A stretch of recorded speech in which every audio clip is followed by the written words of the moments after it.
Nada de novo para quem estuda estas matérias. Em 2021, as faturas totais da água em Portugal mantiveram-se muito discrepantes em todo o território.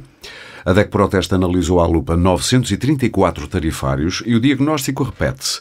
Há grandes diferenças nas tarifas dos serviços de abastecimento de água, saneamento e resíduos sólidos urbanos nos 308 municípios do país. De norte a sul, as tarifas continuam mais elevadas nos municípios que têm contratos de concessão com entidades gestoras. A falta de harmonização nos tarifários é por demais evidente, mas pergunte-se porquê, qual a razão, o que pode justificar uma diferença de custo anual que pode chegar, imagine, aos 400 euros.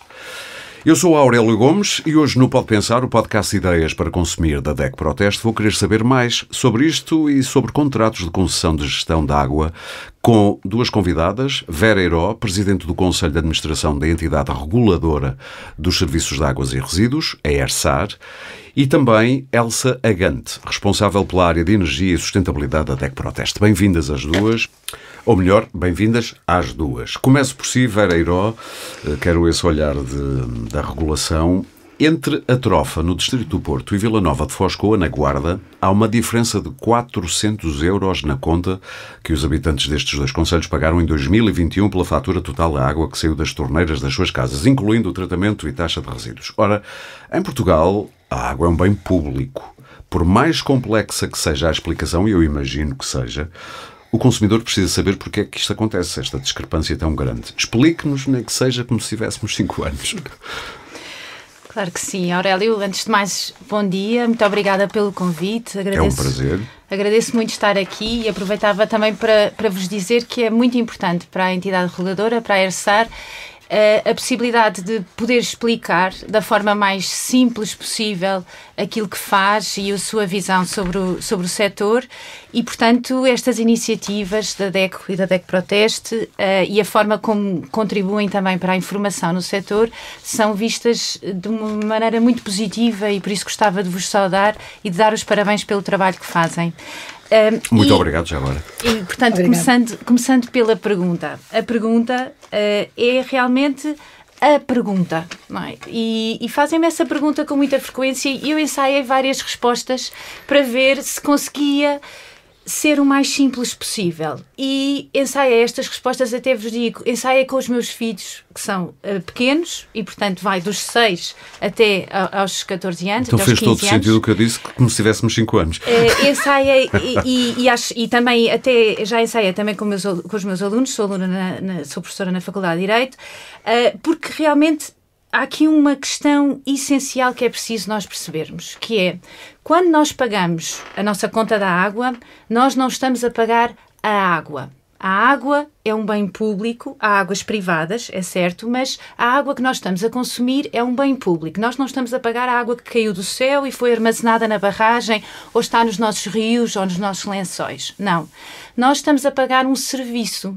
É um serviço ambiental e é o serviço que vai desde captar a água, tratá-la, dar-lhe qualidade para nós termos este serviço de excelência, de abrir a torneira e sair a água que queremos, quando queremos, quanto queremos e com a qualidade extraordinária que nós temos em Portugal, de 99% de água de segura em Portugal continental, e portanto nós estamos a pagar este serviço. Quando nós pensamos assim num serviço, já percebemos que realmente o serviço pode ser diferente em todo o país.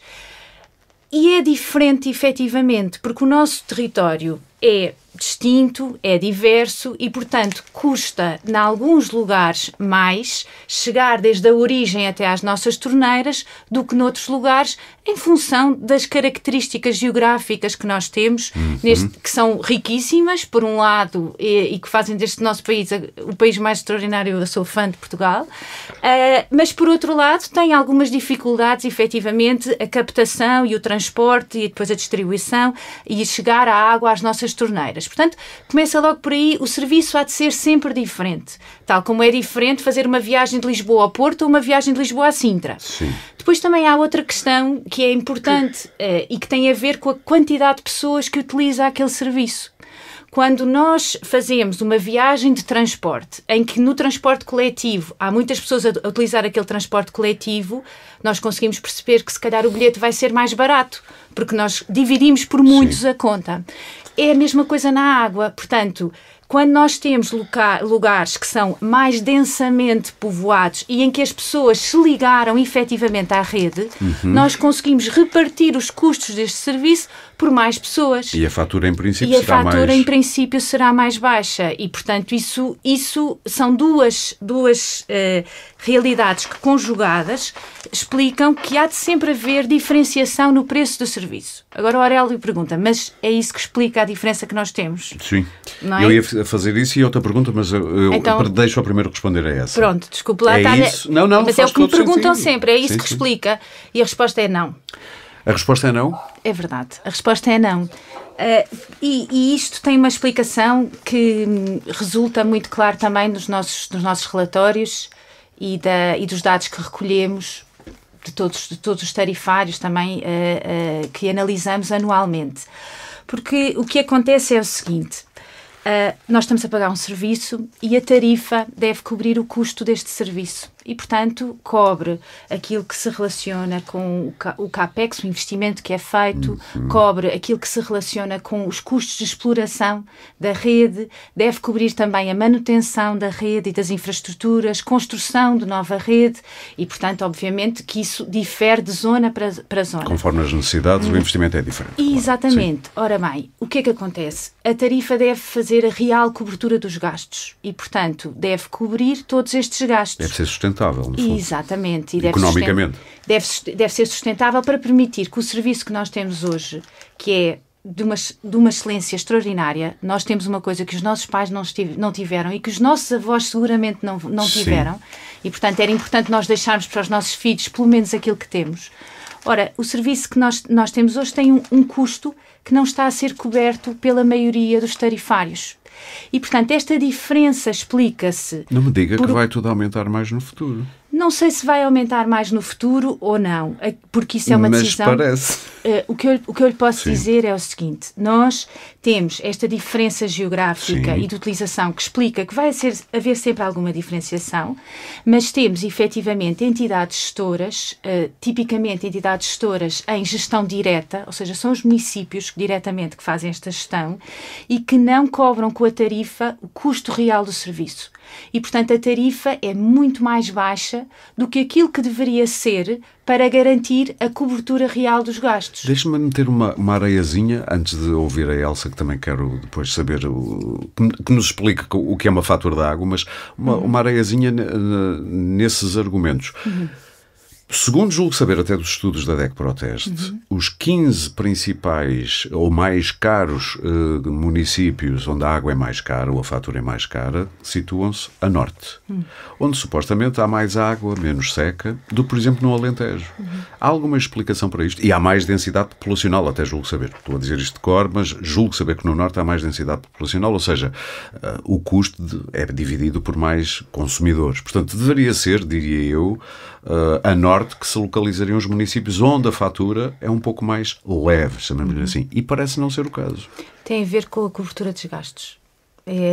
Tipicamente a resposta a essa pergunta tem a ver com a baixa cobertura de gastos que existe em alguns municípios e, portanto, há uma explicação mais no sentido de porque é que esta tarifa é tão baixa do que propriamente no sentido de porque é que esta tarifa é tão alta. Ou seja, a pergunta é porque é que no Alentejo a tarifa é tão baixa? Porque não estão a fazer a real cobertura de gastos na maioria dos casos. Isso quer dizer que provavelmente não estão a fazer manutenção de condutas, não há reinvestimento na infraestrutura, é isso? Ou poderá haver investimento, que é uma opção do município que pode diretamente fazer esse investimento sem o repercutir no consumidor. Mas, por via de regra, quando a tarifa não permite a real cobertura de gastos, o município já está a subsidiar o custo do serviço. E, portanto, acho que, quer dizer, o parece-lhe orçamento... um bom caminho, o subsídio? A subsidiação parece-lhe um bom caminho? Não, nós consumidores devemos sentir na pele a importância da água até pelo que pagamos? Não é tanto a expressão sentir na pele, eu acho que não é tanto a expressão sentir na pele que aqui se deveria aplicar, se me permite. Eu digo sentir na pele numa perspectiva quase ambientalista. Sim. Começarmos a dar valor à água e não pensarmos que é uma coisa que cai do céu e que temos sempre disponível sempre que abrimos a torneira. Olha, o que me parece é, nós devemos pagar o serviço que utilizamos e de que beneficiamos. Quem pode, deve pagar. Quem não pode, deve ter acesso a um tarifário social. E, portanto, isto são já vamos falar duas questões que têm... É como se fossem duas peças de um puzzle. Sim. Que têm que funcionar e têm que estar bem coordenadas. Mas quem pode, deve pagar. Não é propriamente sentir na pele, é uma questão de equidade até geracional também, e para permitir que, efetivamente, nós conseguimos ter serviços sustentáveis do ponto de vista financeiro para que não deixem de existir de hoje para amanhã. Muito bem. E, portanto, nós fizemos um caminho extraordinário em Portugal, na água, a nível de disponibilização e de adesão ao serviço, desenvolvimento de redes. Nestes últimos 30 anos, temos números, é um milagre português. Aquilo que nós temos atualmente é absolutamente extraordinário, mas tem custos. E quem beneficia desse serviço hoje deve pagar esses custos, sempre tendo em conta um indicador que nós utilizamos muito, que é o da acessibilidade económica, ou seja, ninguém pode ficar de fora. Sim, estou a perceber. É um serviço essencial, mas ninguém pode ficar de fora. No futuro imagina, e eu vou já passar à Elsa, mas no futuro imagina estas discrepâncias de poderem por ano ser de 400 euros entre dois municípios, às vezes quase contíguos, nem sequer muito longe. Uhum. Imagina isto a diminuir? Ou estas discrepâncias quase... sei lá, nem me ocorre um bom adjetivo. Estas discrepâncias tão grandes não me parecem aceitáveis. Isto vai diminuir?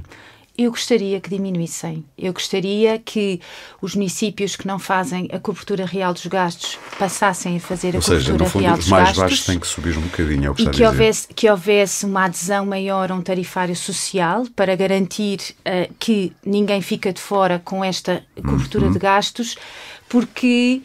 eu gostava de ter uma boa história para contar aos meus filhos. Muito bem. Já vamos falar disso da tarifa social, até porque há aqui um lado da tarifa social que é o ser voluntário, a adesão dos municípios à tarifa social, e isso coloca algumas questões. Mas, Elsa Agante, já agora bem-vinda à conversa, peço desculpa ter demorado tanto a chegar aí, mas havia aqui pontos interessantes. Vamos fazer a anatomia da fatura da água. Eu não sei se quiser comentar alguma coisa que ouviu, esteja à vontade também, mas... faça-nos a anatomia da fatura da água o mais claramente possível, também para que depois percebam bem as suadas e repetidas reivindicações da DECO Proteste. O consumidor comum tem literacia para perceber, por exemplo, uma fatura da água? Bom, nós andamos, efetivamente, há alguns anos a fazer os estudos e a tentar ajudar nessa percepção. Sim. Já agora, até antes de responder à questão da fatura da água e também um bocadinho no comentário do que foi falado antes, só um bocadinho para dizer que nós fazemos este estudo de análise tarifária já há alguns anos e o gap, a diferença entre os municípios em que no fundo os custos totais da água são mais caros e os que são mais baratos, portanto esta diferença mantém-se elevada, mas já foi mais, ou seja, esta diferença tem estado a diminuir. Ok. Portanto, e ligeiramente. Já agora, é por via de uma subida daqueles que normalmente são mais baixos ou por uma descida dos que são mais caros? Aqui um misto. Como digo,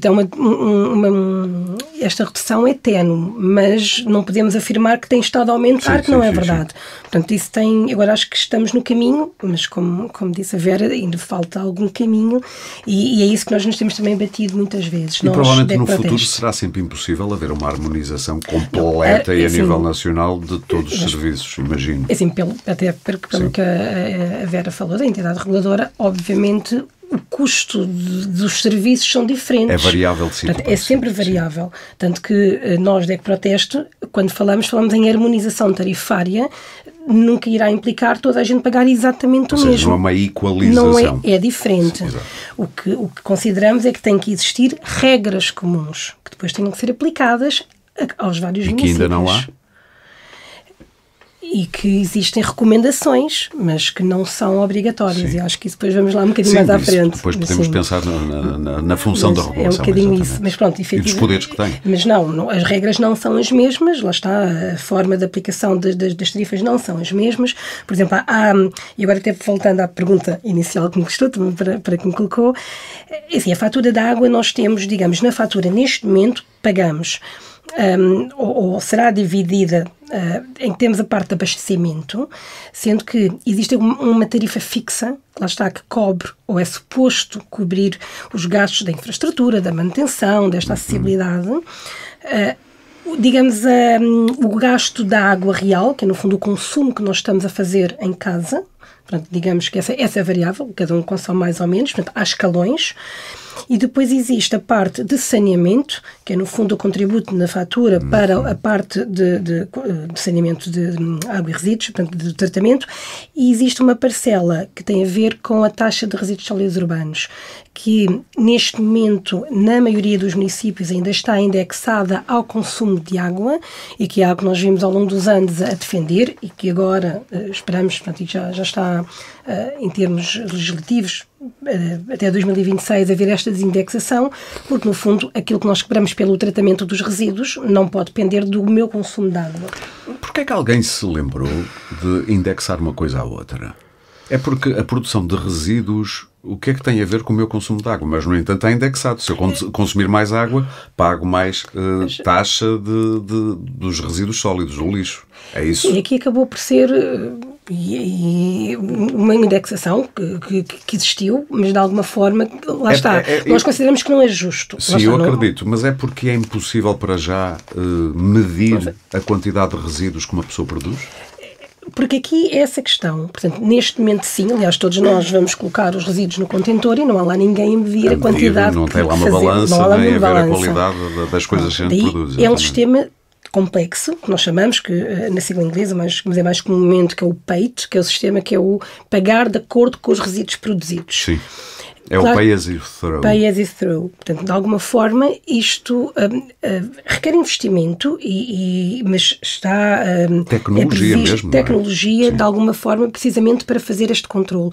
Porque aqui estamos a falar, as pessoas, os consumidores, irão pagar justamente pela quantidade de resíduos sólidos urbanos que produzem. Ou seja, aquilo que põe no lixo comum não é o que é colocado para recolha seletiva nos ecopontos. Isso é um sistema diferente.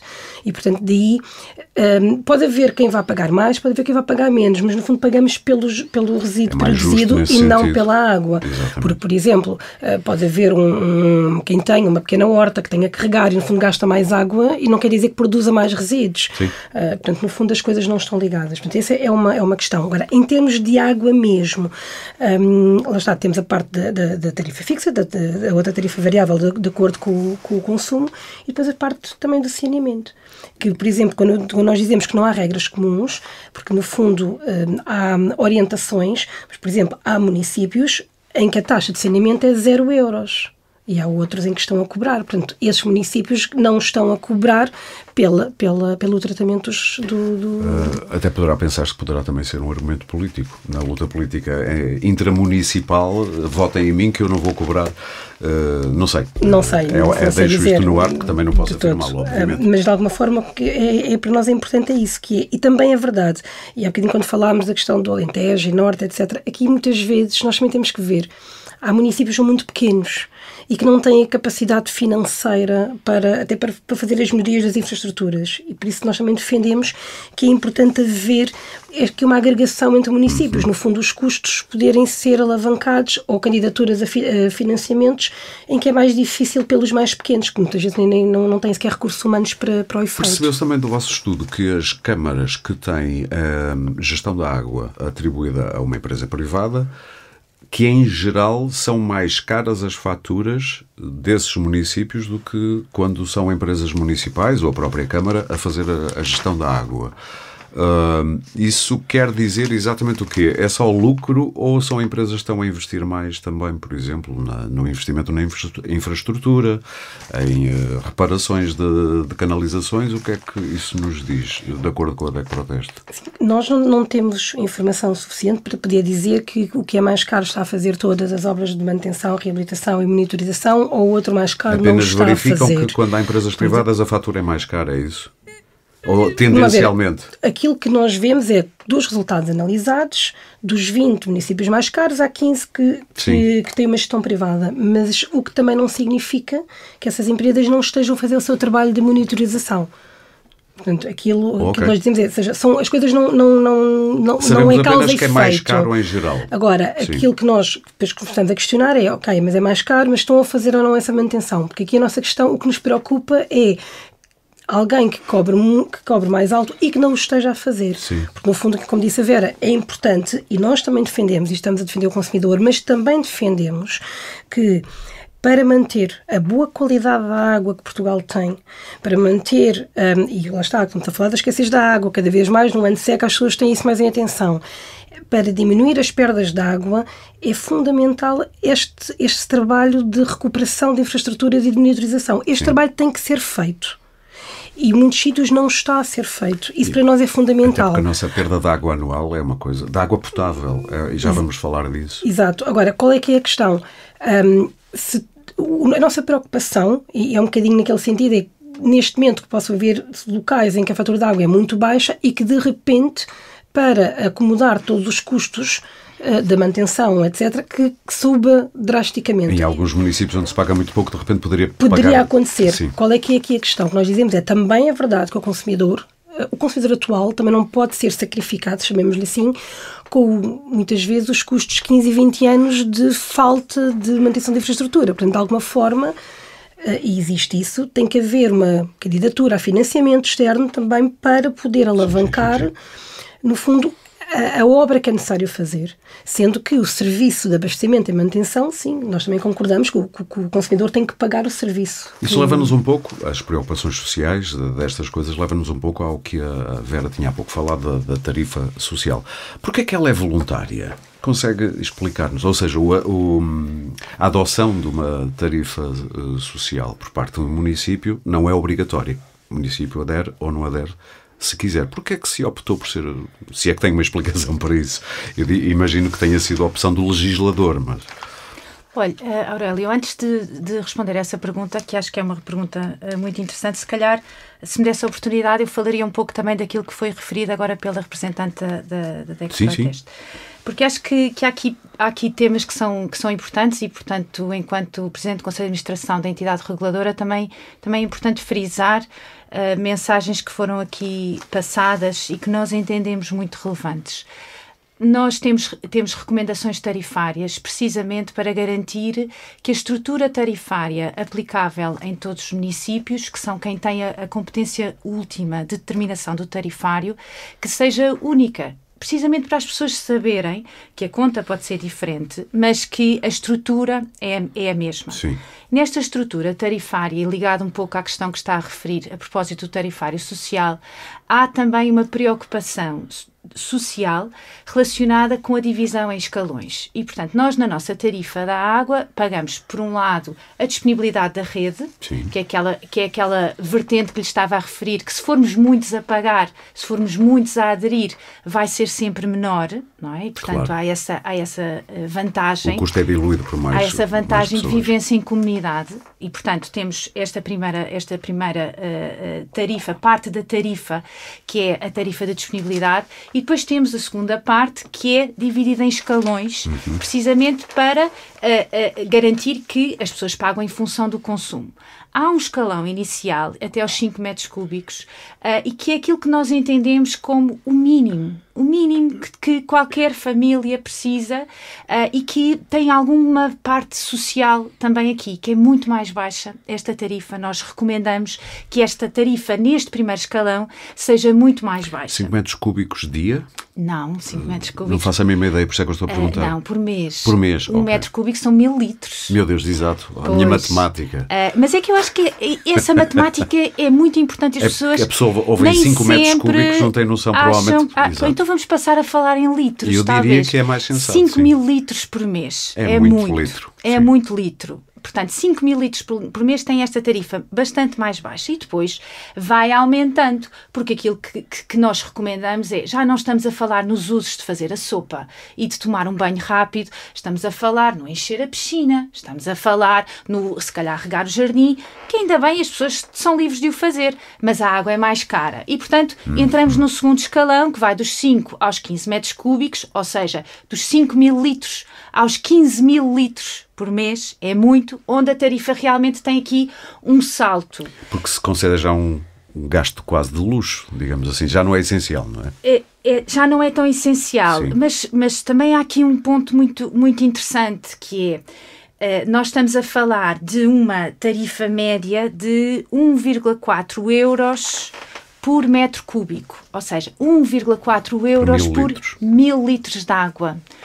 O que é que custa 1,4 euros? Nós, quando atribuímos o preço em água às coisas diárias que fazemos, se calhar começamos a ver as coisas de forma diferente, não é? São basicamente 2 ou 3 cafés. Pois, 3 cafés são 1000 litros de água. Pois. Já viu? Sim. Pronto. Ou seja, o que está a dizer é que não estamos, provavelmente até como consumidores de água, com a noção do valor. Não estamos.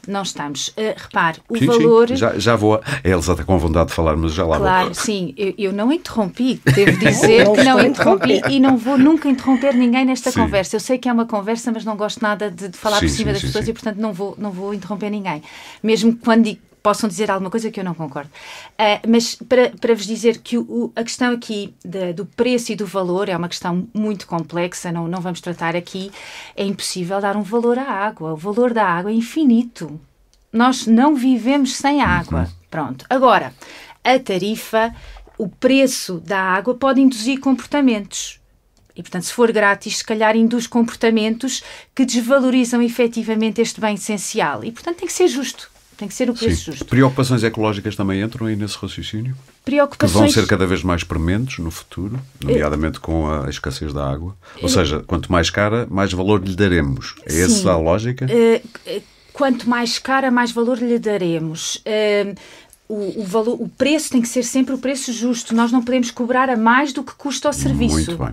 Não podemos... Queria perceber isso. Não, nós não utilizamos a tarifa para induzir comportamentos que signifiquem cobrar mais do que aquilo que efetivamente custa. E esse é um controle que é feito pela ERSAR.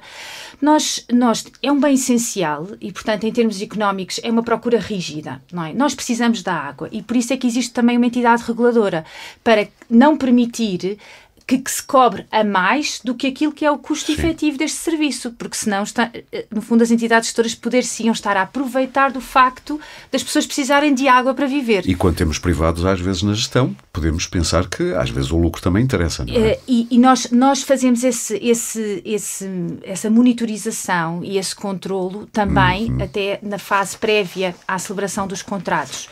Eu gostava de sublinhar também aqui algo que resulta dos dados que recolhemos e que tratamos. Nós tratamos milhares de dados e temos aqui uma visão muito, muito clara sobre o que é o setor. E isso é único também na União Europeia. Nós, em Portugal, temos uma visão claríssima do que é o setor, que não existe noutros Estados-membros. E realmente, o que nós detectamos é que quando há uma estrutura empresarial, do tipo empresarial, a eficiência é maior na gestão da água.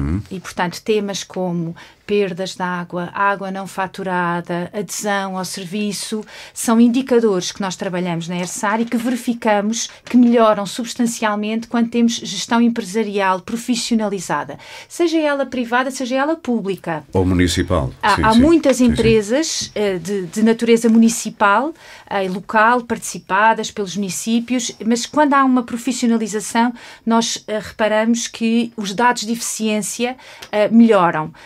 O que é que nós também sublinhamos, e tem a ver com um pouco daquilo que a representante da DEC Proteste disse há pouco e que eu achei muito interessante e muito valioso e gostava de sublinhar, e por isso agradeço também, que é o seguinte: nós temos 355 entidades reguladas. Nós temos municípios em gestão direta, ou seja, são os próprios municípios que fazem a gestão deste serviço, que servem menos de 5.000 pessoas.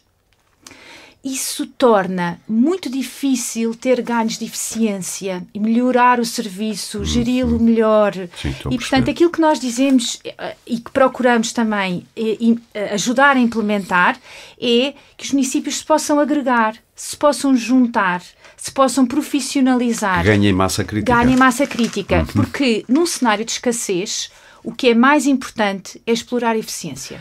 Voltando à pergunta inicial, antes de passar à Elsa, a tarifa social deveria ser obrigatória? A adesão? Nós incentivamos Eu acho que eu gostaria que houvesse um regime obrigatório de tarifária social, sim. Consegue perceber porque é que o legislador não o fez? Consigo perceber por uma questão institucional e política.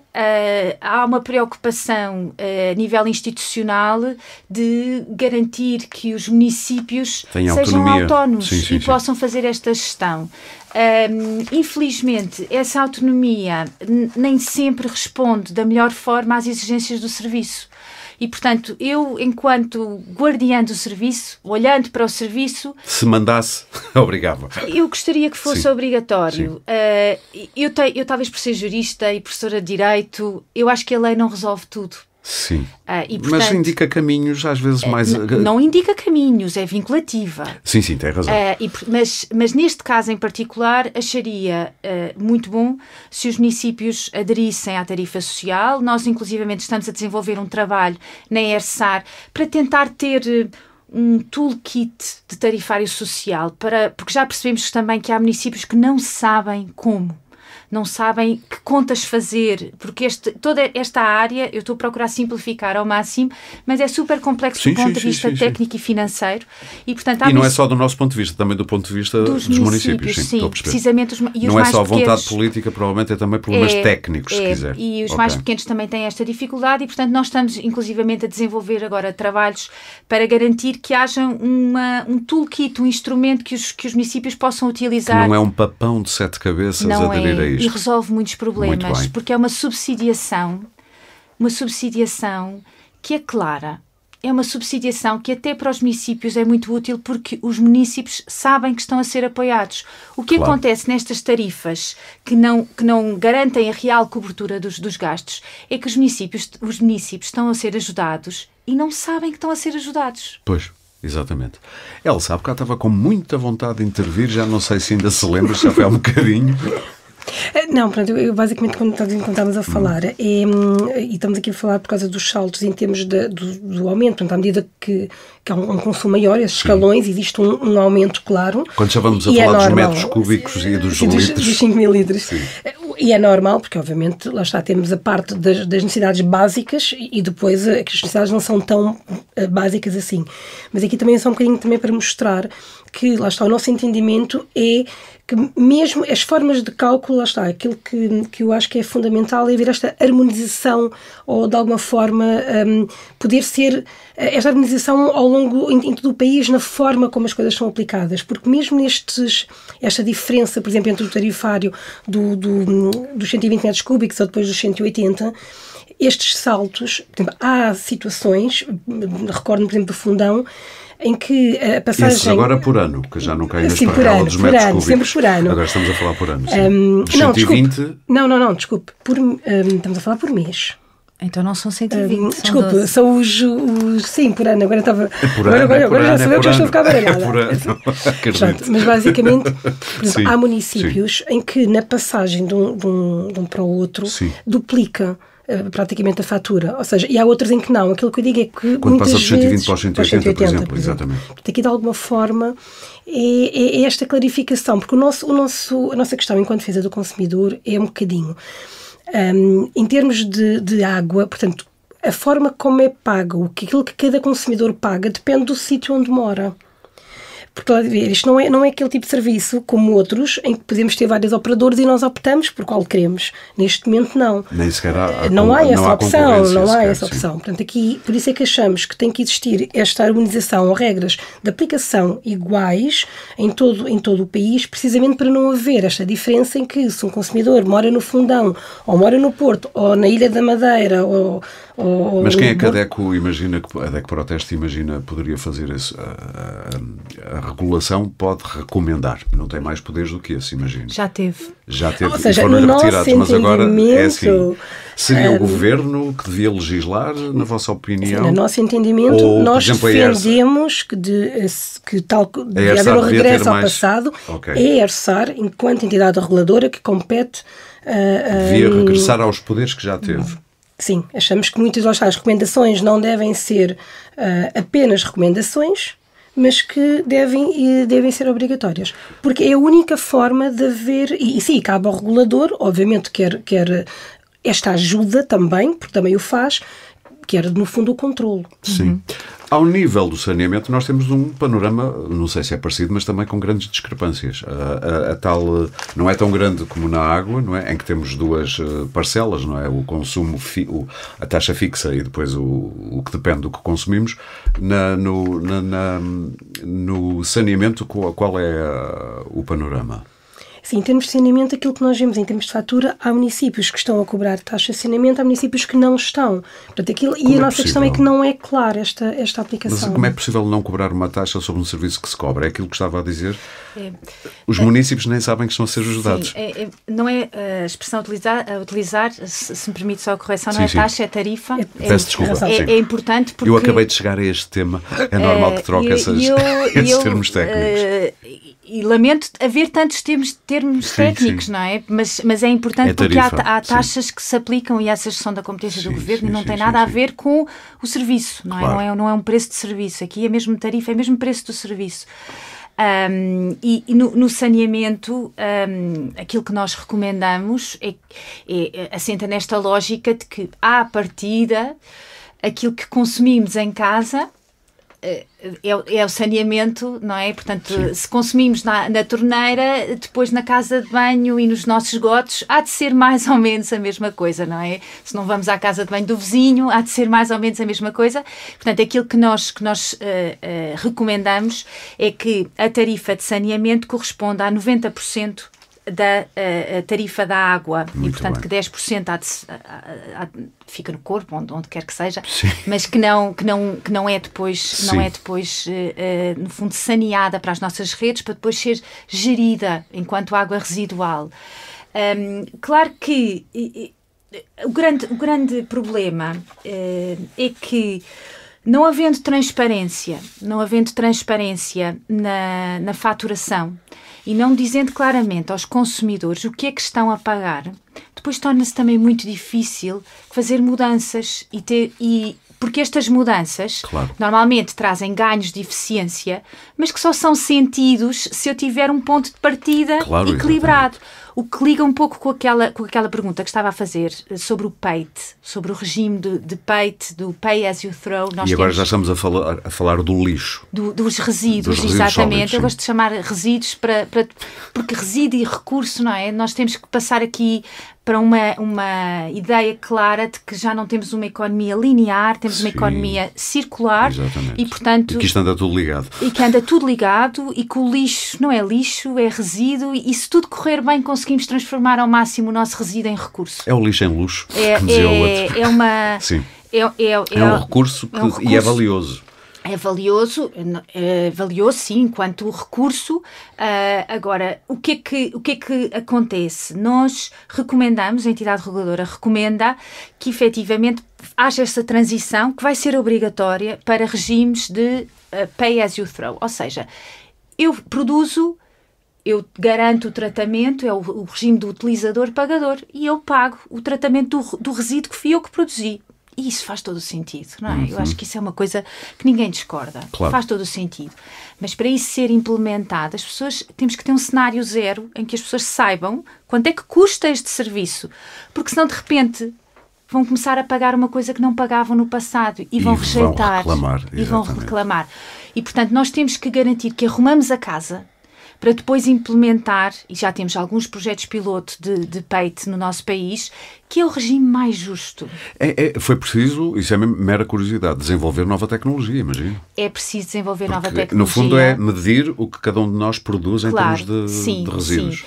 Esta lógica de agregar a tarifa dos resíduos ao tarifário da água é precisamente porque não era possível fazer a medição, é uma presunção, ou seja, presume-se que há esta produção de resíduos associada ao consumo da água, mas porque não era possível medir de outra forma. Pois, exatamente, mas não deixa de ser bizarro estar associado à água. O PAYT, quer dizer, podíamos pensar noutras alternativas, a eletricidade, não sei, mas o PAYT permite efetivamente a medição. É mais fina.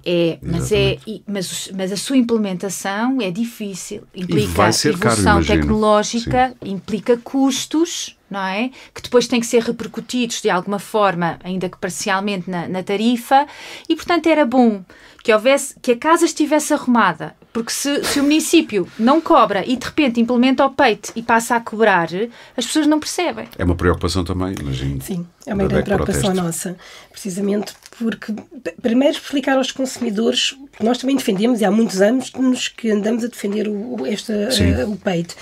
É importante, mas lá está, é preciso fazer esta pedagogia dos consumidores, o que é que estão realmente a pagar, o que é que se passa, e por exemplo, também sabemos que há alguns casos piloto, preocupa-nos, que eu acho que deviam já estar a avançar um bocadinho mais, até no sentido de, para as pessoas começarem a perceber. Por exemplo, houve alguns municípios que até começaram a colocar antes das pessoas pagarem, quanto é que, se pagassem em pay as you throw, quanto é que isto corresponderia, portanto, para as pessoas começarem a perceber as diferenças. Sim. Agora, lá está, é preciso haver esta arrumação e nem todos os municípios neste momento têm essa capacidade. E eu acho que começávamos por dizer às pessoas, olhem com atenção para a fatura. Eu acho que as pessoas, e eu falo por mim, a primeira coisa que eu olho é uma fatura, quanto é que vou pagar, e depois, isto tem aqui muita coisa, mas agora não tenho tempo. E eu acho que às vezes era bom olhar para as coisas e tentar percebê-las. Se bem que às vezes também não está feito de maneira a que uma pessoa perceba imediatamente o que está a ler. Há ali às vezes uns pormenores que podiam ser simplificados. Mas estamos já com pouco tempo e a caminho do final do nosso episódio de hoje. E eu queria falar um bocadinho do futuro, até porque o cenário em termos de meteorológicos e ambientais não parece ser famoso no que toca a alterações climáticas. Nós temos em Portugal uma perda de água que a mim me estarreceu, de água potável, não é só água, potável, pronta a beber, se quiser. Perderam-se mais de 174 milhões de metros cúbicos de água, ou seja, 174 milhões de litros ou 1.000 milhões de litros, não interessa, é muita água em 2020. Isto dava para abastecer anualmente mais de 1 milhão de famílias. Vera, isto quer dizer que a nossa infraestrutura está aqui, está velha, não está a ser tratada, estamos a perder água de uma maneira que é pouco lógica numa altura em que tanto precisamos dela. Olha, numa altura de seca, inclusivamente, este ano. Sim. E esse é um tema muito importante e crítico para o setor. A situação é muito diferente no país e, portanto, nós temos redes que são relativamente recentes e bem mantidas, outros casos em que não. E não vamos nunca chegar a um cenário de zero perdas da rede. Isso não existe. Isso não existe e, portanto, a água... Há sempre entropia nos sistemas. Há sempre, e é muito caro, chegar a essa meta. O que é importante chegarmos a um equilíbrio e não estamos no equilíbrio. Estamos muito longe disso. Sim. E esta é a questão urgente que é preciso tratar. Tem a ver com, por um lado, as perdas reais e, por outro lado, a água não faturada. Há dinheiro do PRR adstrito a estas coisas? Já que estamos a falar de dinheiro, a bazuca vem aí, não seria uma boa ideia pegarem algum desse dinheiro? Eu bem sei que ele está adstrito a áreas muito específicas. E não está pensado, isso é da competência do Governo, não é da competência da ERSAR, mas não está pensado para a obra de infraestrutura básica da rede. E essas obras de infraestruturas básicas da rede devem ser cobertas pela utilização. Estou a perceber. Pela tal fatura que falávamos há pouco. Dou-lhe um exemplo de um projeto que será abrangido pelo PRR, que é da dessalinização de grandes centrais de eficiência e de combate às alterações climáticas, mas não para a utilização diária. Essa utilização diária deve ser de alguma forma repartida pelos utilizadores. Mas esta quantidade de água que dava para abastecer, eu fixei-me nisto, anualmente 1 milhão de famílias. Estamos já a pensar na dessalinização quando podemos aqui ter água que basta só compor as condutas? É exatamente esse o ponto. É exatamente esse o ponto. Aquilo que nós defendemos e que a ERSAR defende é que há um caminho a fazer de eficiência com aquilo que nós já temos. Portanto, Portugal tem água. Ainda tem. Portugal, mas Portugal, mesmo com as alterações climáticas, vai estar água é onde nós não precisamos tanto dela, ou seja, tem que haver aqui alguma redistribuição no território nacional. E o investimento deveria ir mais para aí. E o investimento tem que ser na eficiência e, portanto, garantir que não há perdas, que aquilo que nós temos é bem utilizado, porque em cenário de escassez, a ineficiência, o custo da ineficiência aumenta em cenário de escassez. E, portanto, nós vamos ter escassez, atenção, porque as ineficiências vão ser mais relevantes, porque se eu para beber um copo de água hoje tenho que captar 1,3, não é? E pelo caminho fica o 0,3. Em cenário de escassez, custa mais captar este 1,3, não é? E, portanto, a ineficiência tem um custo redobrado em cenário de escassez. Agora, nós temos um caminho aqui alternativo de eficiência a percorrer antes, se calhar, de chegarmos a soluções que também têm que começar a ser pensadas. Claro que sim, são quase uma segurança, mas soluções que implicam custos operacionais bastante mais elevados, que podem ter algum custo ambiental também, porque não são neutras do ponto de vista ambiental. Claro. Portanto, nós, enquanto salinizar podemos... requer energia. E do ponto de vista energético também. Portanto, nós temos aqui ainda um caminho para percorrer a nível de ganhos de eficiência. É a origem da água por explorar em Portugal, é a eficiência. Muito bem. Elsa, preocupa a DEC Proteste que, por exemplo, já estejamos a falar de salinização, como dizia a Vera, e não estejamos aparentemente tão preocupados em consertar o caninho que está ali a verter água preciosa e apresentando perdas de tantos milhares de metros cúbicos anuais. Sim, nós aí partilhamos obviamente da opinião da ERSAR. Achamos que há ainda um longo caminho, lá está, em controlar estas ineficiências. Aqui, e aí sim achamos que não pode recair sobre o consumidor a totalidade desta recuperação de ineficiências, porque muitas delas, estamos a falar de ineficiências de mais de 10, 15, 20 anos. De incúria no investimento da rede, por exemplo. Sim. Também poderá não ser possível colocar este custo sobre o consumidor. Portanto, nós aí defendemos efetivamente que tem que haver verbas, pode ser do PRR, seja de que outros tipos de fundos, mas é importante, lá está, haver agregação de municípios, porque também sabemos não é um município pequeno que consegue fazer a linha sozinho, portanto, no fundo, olhando para as regiões, ajudar a haver aqui alguma forma, até alguma componente técnica que possa ajudar estes municípios também a fazerem este trabalho, estas candidaturas a financiamento, no fundo, para que percebemos que, obviamente, a monitorização, a parte, no fundo, do dia-a-dia é um serviço, mas algumas obras que provavelmente terão que... no fundo, tornar eficiente algo que já não é ineficiente, já é ineficiente há muitos anos, também de alguma forma tem que haver aqui este boost. Temos que olhar para isto a sério. Sim, e preocupa-nos, e lá está, sabemos que a desalinização, como outros processos, são coisas mais de futuro, que pode ser uma segurança, mas, acima de tudo, é importante terminar com esta ineficiência. Claro. E esse para nós é o primeiro caminho. Uma última reflexão sobre o futuro, peço às duas, e começava pela Vera. É fácil falar em cenários apocalípticos, quase ficção científica, guerras da água, até podia ser o nome de um filme. Mas é verdade que se os piores cenários das alterações climáticas estiverem a confirmar, e tudo aponta para que sim, a água vai ser um bem muito precioso, valiosíssimo. O que é que perspectiva para o futuro? Isto vai ser como o petróleo, como o ouro? Já há players internacionais a posicionarem-se neste xadrez? Eu já acho que a água é um bem valiosíssimo. Claro. E, portanto, para mim, isso não é um cenário de futuro. E é essa a mensagem também que eu procuro passar no desempenho das minhas funções. A água já é um bem valiosíssimo. Nós temos que nos preparar para gerirmos da melhor forma possível este bem que temos hoje, para procurar deixar às gerações futuras aquilo que recebemos. Claro que há alterações climáticas que implicam maior escassez deste recurso e, portanto, nós temos que apostar mais na eficiência. Os cenários são aquilo que são. Eu não sou apocalíptica por feitio. Acho que devemos preocupar-nos hoje em fazer o melhor possível com o que temos e de uma perspectiva sustentável. Isso também começa por nós. E começa por nós. Sim. E é uma questão até de cultura cívica. Mais do que uma questão financeira, se nós pensarmos o que é que são 5 litros que poupamos no banho, se calhar o valor financeiro é mesmo muito residual. Se 1,60 € pagamos 1000 litros de água, ora 5 litros, não vou aqui fazer as contas, mas é mesmo residual. Portanto, é uma questão de cultura cívica também. Relativamente à questão dos investimentos, É preciso também perceber que estes investimentos são amortizados por vários anos.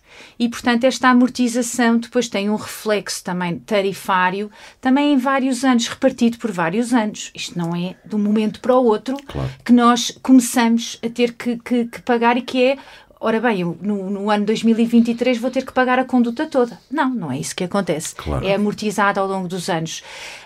A minha proposta é esta, é que as pessoas estejam mais informadas, percebam o que é isto do serviço e sejam exigentes com o serviço que têm, vejam a aplicação da ERSAR e vejam, no meu lugar, estão a fazer a manutenção ou não? Sejam exigentes com o município. Sim. E não olhem só para a tarifa, porque a tarifa pode até dizer e dar dados, infelizmente, contrários relativamente àquilo que é a qualidade do serviço. Mas a DEC Protesta percebeu uma coisa, que é difícil obter dados de muitos municípios. Não estão disponíveis, ou é um zigue-zague dentro até online para se procurar perceber tarifas e se há tarifa social, se não há tarifa social. Não é uma coisa que também acho que é uma área em que é possível melhorar muito a comunicação dos municípios, não é todos, obviamente. Claro. Com os seus isso municípios. Claramente. É uma área em que é preciso comunicar melhor e naquilo que a ERSAR puder fazer para disponibilizar os dados que tem e comunicar da forma mais simples possível um tema que é complexo. Às vezes nós temos técnicos, são 90 técnicos, engenheiros, economistas, e começamos a falar uma linguagem que não chega a todos. E de repente tem que desmultiplicar isso para que seja perceptível. A nossa preocupação é torná-la o mais simples possível e naquilo que pudermos fazer para colaborar com a DECO, cá estaremos. Elsa, uma palavrinha também final acerca deste futuro. Qual é a preocupação principal da DECO neste cenário que poderá ser, eu também não sou apocalíptico, mas poderá ser, digamos, não digo dantesco, mas muito complicado. Eu também não estamos a pensar em cenários apocalípticos, mas acho que é cada vez mais importante esta sensibilização e formação do próprio consumidor. Lá está, eu concordo, o consumidor não dá o devido valor à água, porque tipicamente abre a torneira e a água aparece. O problema é que muitas vezes só se dá o valor quando ela falha. Portanto, aqui é importante que cada um de nós, portanto, ou seja, não é questão que o governo tem que fazer algo, o legislador, seja a reguladora, também nos cabe a nós, enquanto consumidor, temos várias técnicas de poupança, devemos poupar, há várias coisas que podemos fazer em casa. Também lá está, olhando aqui um bocadinho de futuro, existe um bocadinho este caminho que é a questão da ineficiência, tem que ser muito melhorada. Há questões, se calhar, de alguma circularidade da água que não está neste momento ainda efetiva.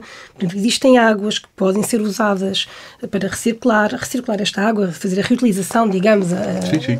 Portanto, e no fundo há toda aqui alguma metodologia, alguma tecnologia que pode ser feita também no fundo para podermos otimizar ao máximo a água que temos. Portanto, eu acho que esse é um bocadinho o caminho. A nós cabe-nos, obviamente, a questão da sensibilização, tornar o consumidor mais informado, porque um consumidor mais informado também é tipicamente mais exigente. Claro, como dizia a Vera, chateiem os vossos municípios a explicarem-vos as coisas. Eu queria agradecer muito às duas de terem vindo até ao eu não sei se me permite só um comentário final. Perguntem aos municípios mais para além do preço. Os serviços, é o serviço que está aqui de manutenção das redes, reinvestimento também nas redes. Porque o consumidor às vezes só olha para o preço e depois faz a comparação que fizeram aqui no início. A qualidade da água é muito importante. A qualidade da água, se bem que ela é muito em Portugal importante. Em geral é muito boa. Mas... Portanto, olha, e de vez em quando façam esta equiparação de quanto é que custa este meu cigarro em litros de água. Sabendo nós como é que era? É 1,60€ médio por 1000 litros de água. A gente paga, em média, 1,60€ por 1000 litros de água. E, portanto, façam esse exercício, que eu acho que é um exercício muito impressivo. É uma bela imagem para terminarmos o podcast de hoje, o episódio de hoje. Muito obrigado às duas. Obrigada. E obrigado também a quem nos ouviu aí desse lado. Saiba mais sobre tarifários da água no portal da sustentabilidade da DECO Protesta, em deco.proteste.pt/sustentabilidade. Prepare-se que vem aí mais uma morada. E confirme quanto custa a fatura da água no seu município em deco.proteste.pt/sustentabilidade/lixo-sem-água. Aliás, aí na plataforma de podcast estão aí os links para clicar. Já sabe, também pode subscrever e seguir este podcast em Spotify, Apple Podcasts, Google Podcasts, SoundCloud ou qualquer plataforma de podcast que utilize no seu telemóvel ou computador, e também pode ouvi-lo na deco.proteste.pt. Este episódio teve coordenação editorial de Maria João Amorim, produção de Sandra Borges e foi gravado e produzido nos estúdios da Índigo. O Pode Pensar da DEC Proteste regressa em breve com mais ideias para consumir.